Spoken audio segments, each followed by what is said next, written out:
Seja bem-vindo a Conversas Cristãs, um tempo de avaliar do ponto de vista bíblico e cristão aquilo que são as notícias que nós vamos ouvindo e vendo.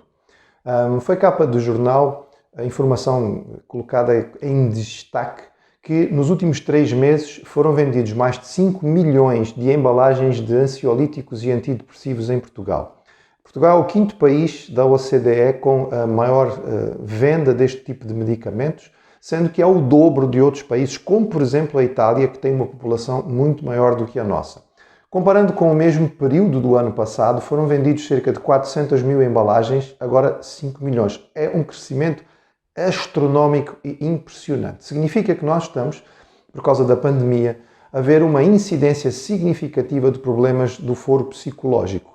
Crises de pânico, crises de ansiedade, situações de depressão, desde aquelas mais leves em que as pessoas estão realmente só desanimadas, até as depressões que nós chamamos major, que são aquelas em que a pessoa fica fechada em casa, com tudo às escuras porque realmente não lhe apetece mais viver. Não come, não consegue dormir, enfim, realmente uma situação de muita gravidade.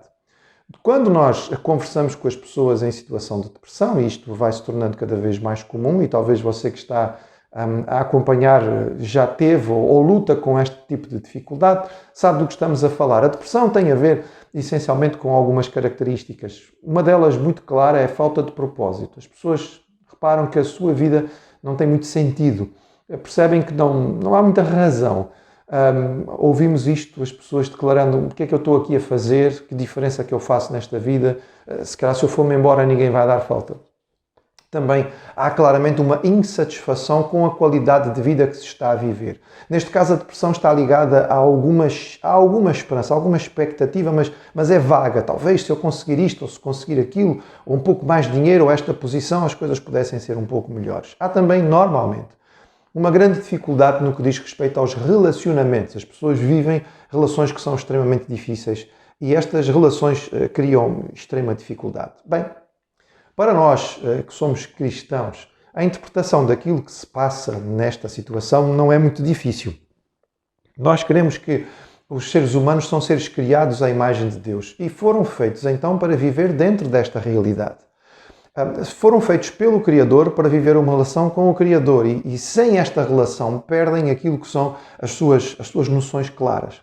Nós, como seres criados, nós entendemos biblicamente que recebemos algumas características especiais. Por exemplo, como seres criados por Deus, nós somos receptores de revelação. Ou seja, Deus nos fez com a capacidade de receber e entender aquilo que era a sua revelação, a revelação da sua glória. Deus se manifesta e fala connosco. Algumas pessoas dizem: mas você já ouviu a voz de Deus? Audivelmente não. Mas acredito que Deus fala connosco de muitas maneiras. Ele usa outras pessoas para falar connosco e Ele usa essencialmente a sua revelação escrita. Nós temos a Bíblia na nossa mão e nós, olhando para ela, nós temos muitas bases para perceber que não é um livro comum de forma absolutamente nenhuma. Extraordinariamente, durante um período de quase 2000 anos, homens escreveram em épocas, em períodos, em línguas, em contextos totalmente diferentes. E, no entretanto, juntando estes 66 livros, de cerca de 40 autores diferentes, nós encontramos uma mesma mensagem, uma linha de pensamento, que é uma só, do princípio até ao fim, extraordinário.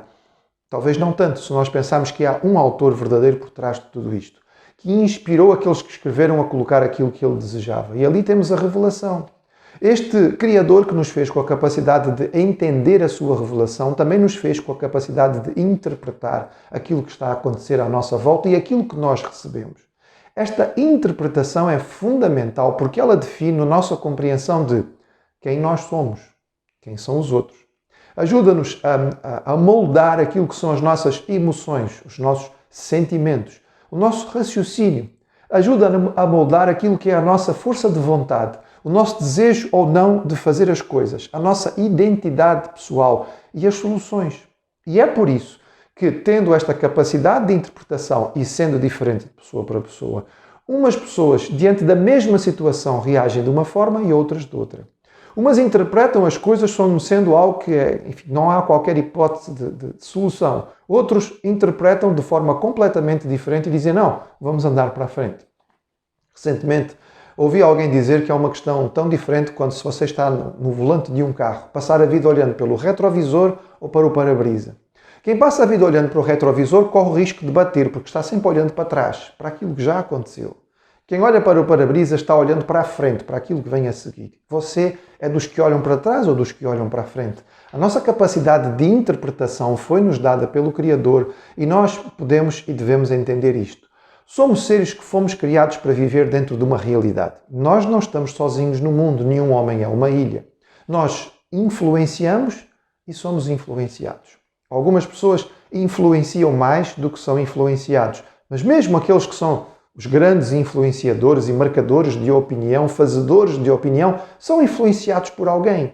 Outras pessoas, basicamente, ou quase não influenciam ninguém, mas de alguma maneira nós influenciamos e somos influenciados. E a pergunta é, quem tem nos influenciado? De onde recebemos a influência? Se as nossas influências vêm apenas a respeito daquilo que é a informação da mídia que hoje recebemos ou os meios de entretenimento que nós temos na televisão e na internet, é possível que recebamos influências que não são as melhores.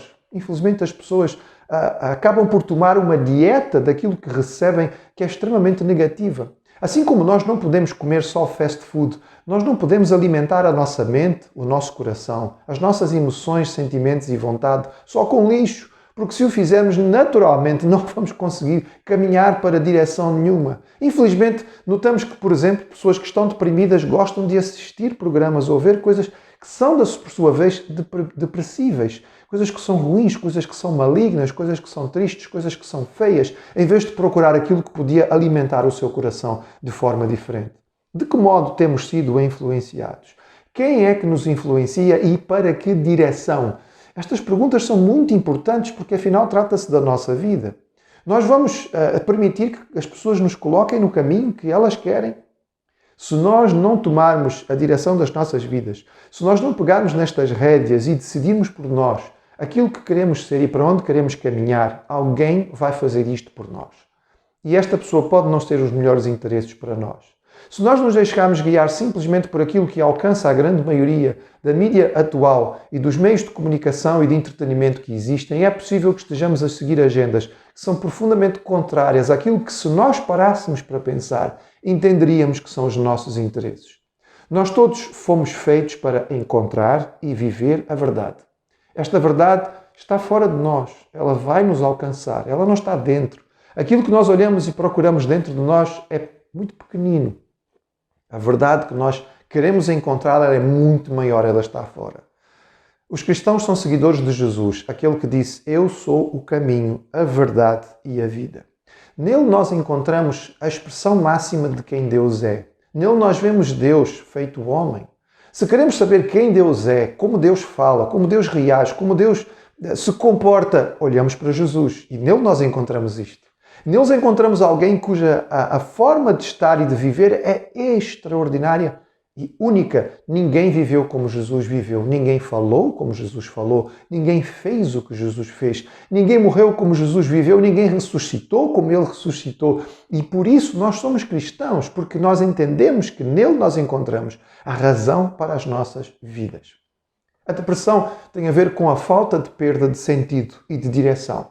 A boa nova é evangelho, porque esta palavra evangelho é uma palavra grega que significa boa notícia, é que nós podemos encontrar vida com V maiúsculo. Esta vida está disponível para todos nós, ela é-nos oferecida por Deus gratuitamente, não porque nós mereçamos, mas porque Ele é um Deus gracioso. Ele fez tudo aquilo que era preciso para quebrar o buraco que existe entre nós e Ele, através de Jesus. Ao morrer na cruz, Ele levou as consequências do nosso pecado, que era a separação de Deus. E quando nós entendemos isto, nós podemos reatar a nossa ligação, restaurar a nossa ligação e ser infundidos, receber uma nova vida, um novo poder, uma nova forma de encarar a realidade aqui e para além desta vida, que muda completamente a forma como nós encaramos o nosso dia a dia. Passamos a descobrir que há propósito, há razão, há sentido, há direção, há verdadeira motivação para cada dia levantarmos e vivermos, não para pequenas coisinhas mesquinhas que dizem respeito apenas a nós e a poucas pessoas à nossa volta, mas algo muito maior e grandioso do qual nós fazemos parte e podemos servir de bênção para aqueles que estão à nossa volta. Vidas cheias, vida com significado, vidas que fazem diferença. Jesus veio para fazer esta diferença. e Ele nos chamou a nós para segui-lo, fazendo a diferença nas nossas vidas e através das nossas vidas, fazendo a diferença nos outros. É assim que nós descobrimos a vitória sobre a depressão.